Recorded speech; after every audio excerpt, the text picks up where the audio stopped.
We're talking about methane, gas leaks. That's right. Actually, in the last bit of time, it's become a hot topic. My report at the beginning of the month was about the state program that's in place to reduce those leaks, Bruce. Great. So the utilities are spending billions of dollars of customer money on the gas system, right? That's right. Is that a good idea? I don't think so. Not anymore.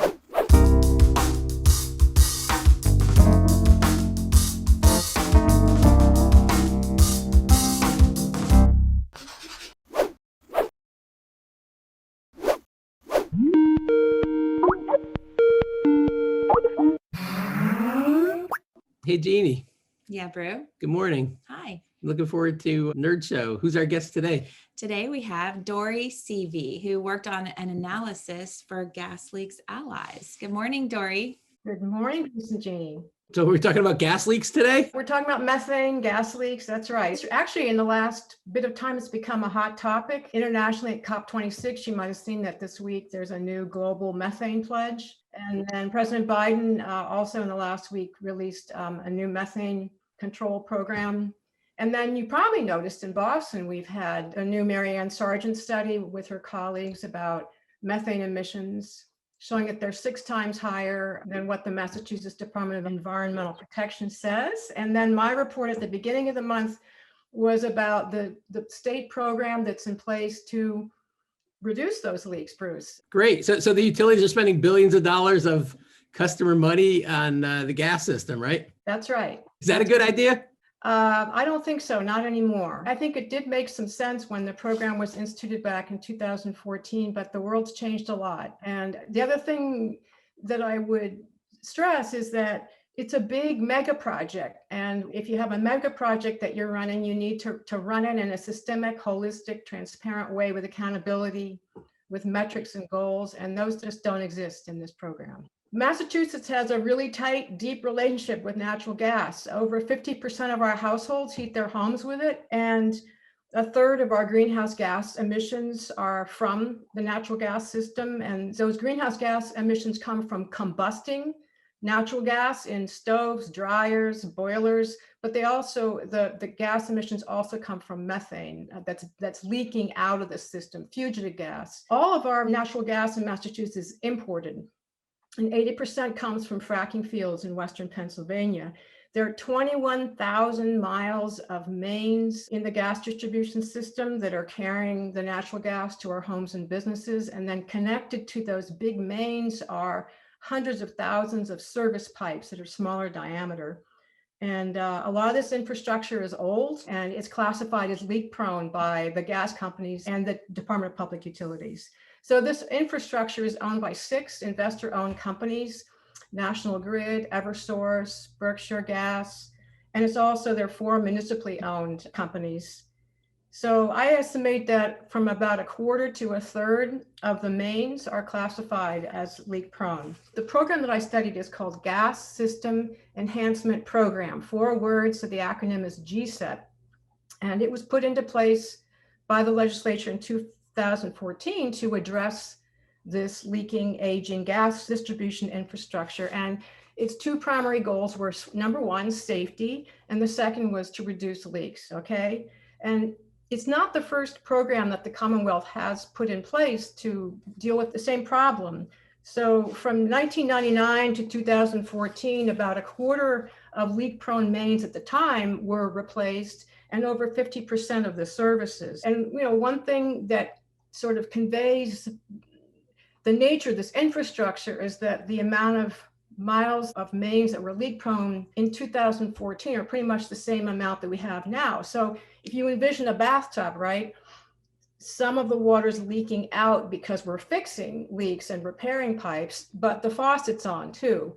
So you can't just put stuff in the ground and have it last forever. So all 6 investor-owned companies participate in GSEP. The Department of Public Utilities is the executive branch agency that's responsible for administering and running the program.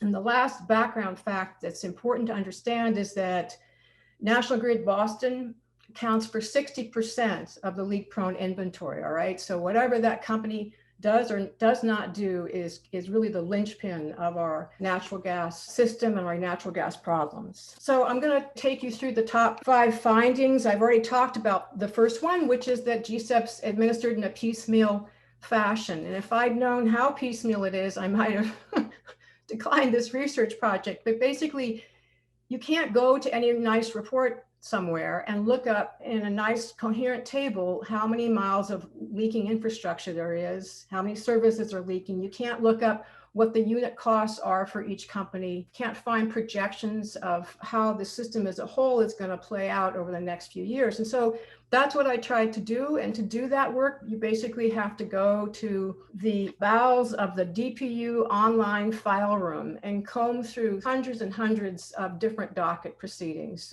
thousands of pages of filings, and they're all just numbered with numbers and letters in the alphabet. So there's only one report that DPU is required to give to the legislature each year. It occurs in December. It's called the Gas Leaks Report. And I criticize that report heavily in my study. And I think it, in recent years, has contained inaccuracies and errors. And it's just not nearly the kind of comprehensive picture that we need for a program of this size. Second finding has to do with basically lack of progress. And as you can see here in this graph, it's a picture of all the leaks in the National Grid Boston territory as of January 1st of this year. So essentially, this program hasn't been successful yet in reducing the total number of leaks, in reducing leak rates across the state, and it hasn't been successful yet in reducing methane emissions. The 3 largest gas companies have so far been unable to meet their methane emission targets that have been set not by DPU, but by the Mass Department of Environmental Protection. Next set of findings has to do with costs. Basically, my calculations show that a weighted average unit cost of replacing a mile of pipe is now $1.95 million. It ranges from about $800,000 per mile in the Liberty Utilities territory, which is sort of Fall River, North Attleboro, all the way up to $2.6 million in the National Grid Boston territory. Okay, the costs are high, but they've been increasing at a really high pace since GSEP's inception. So the 3 largest companies, the unit costs have been accelerating at 17% per year since 2014. I don't expect that rate of increase to continue, but it's definitely going to keep increasing. So as the second graph shows here, I mean, GSEP, as I said earlier, it's become a mega project. Essentially, it's the big dig you've never heard of. Some of us are old enough to remember the big dig.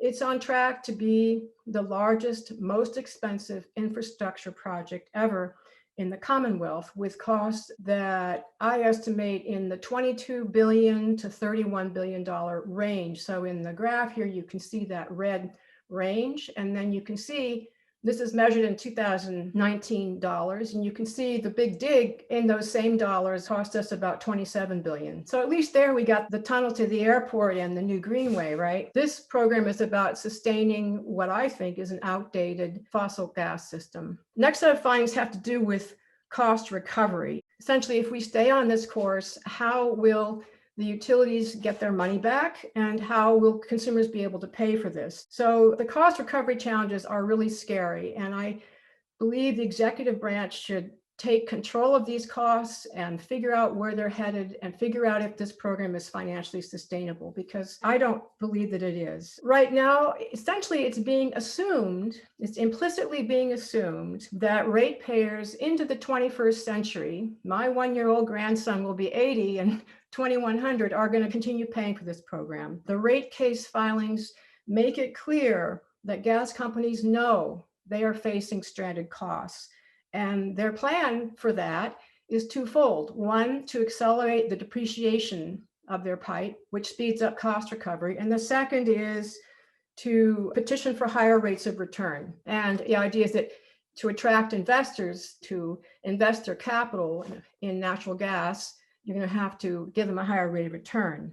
But then the higher rate of return and the accelerated depreciation makes the burden on customers even higher. That's right. Therefore, exacerbating the problem, at least from a customer and long-term stability and energy burden point of view. That's right. And I'm also really concerned that that impact on gas ratepayers will be regressive, in the sense that higher income gas customers are going to be more likely to leave the system. I mean, right now we're just at that inflection point where the relative price of electricity to gas, it's declining, right? That relative price. So electricity is becoming cheaper than gas, and there are going to be incentives to leave the natural gas system. But I'm worried that the ratepayers who are going to be left holding the bag are the lower income households, who are maybe tenants whose landlords aren't going to spend and invest that kind of money, or just people who can't afford to make that transition. The final finding, and then I'll stop, is that GSEP is not in any meaningful way aligned with the Commonwealth's climate mandates. Even though the Commonwealth's climate mandates started in 2008 and GSEP was initiated in 2014. Now, GSEP does have the nominal goal of reducing methane emissions, and the DPU and the gas companies claim that methane emissions have been declining, but there is no credible evidence of that. And then you can see, even if GSEP were perfectly managed and administered, the underlying premise of the program doesn't make sense anymore. And that is that our fossil gas system is just going to continue indefinitely. So there's a sense in which GSEP, as it's currently constructed, is really irreconcilable. You can't reconcile it with the Commonwealth's climate mandates. So those are my sort of top line forensics of GSEP. I think the Boston Globe captured the essence of this study well when it said that as Massachusetts envisions a fossil fuel free future, that's a great alliteration, gas companies are quietly investing billions in pipelines.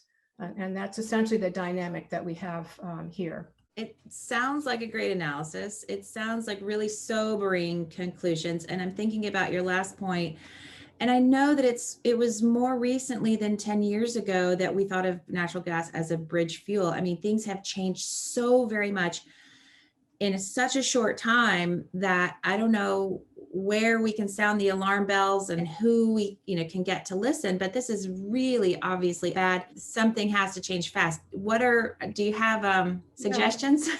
Well, I wholeheartedly support the policy agenda of Gas Leaks Allies. What we need to do is have a strategy of triage and transition. We can't stop fixing hazardous leaks. No one is arguing that we're going to just walk away from the gas system. We have to fix those leaks, the hazardous, largest, most climate damaging, and we need to do it efficiently and strategically.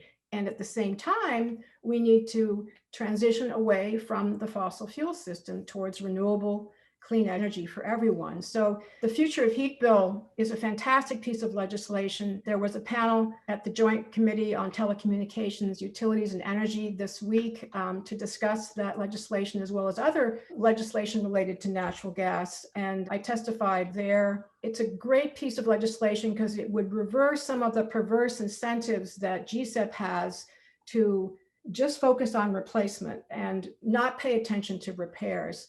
You see, if you replace the pipe, you're basically earning a stream of revenue over the economic life of the asset. And the rate of return that the companies are earning on average in the Commonwealth is 10%. It's a very high rate of return.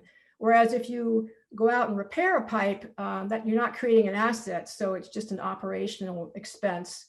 But most leaks can be repaired for about $4,000 to $5,000. So in 2020, we spent $540 million on GSEP, and we spent $40 million on repairs. And I think that just really is something that's out of whack, that balance between repair and replace. There's a lot of really cool technology now for extending the life of pipes by, for example, using little robots to help insert sleeves into the old pipes. It particularly works for larger diameter pipes, but that sort of technology isn't used much in Massachusetts. It's not incentivized. So that's the triage part. And then the transition part, what the Future of Heat bill does is allow gas companies to sell thermal energy. So that gives them a new business model to which they can move towards. It does a number of other things as well that have to do with tapping into the considerable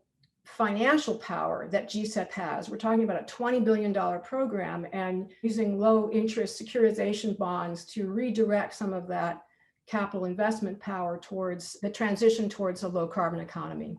Amen to that. Yeah. We need some adults in the room. Thanks for being on the show, and thanks for testifying to the legislature. And I hope that the legislation passes and we get some progress on this issue. Mhm. Well, thank you very much. Bye, Dorie. Bye.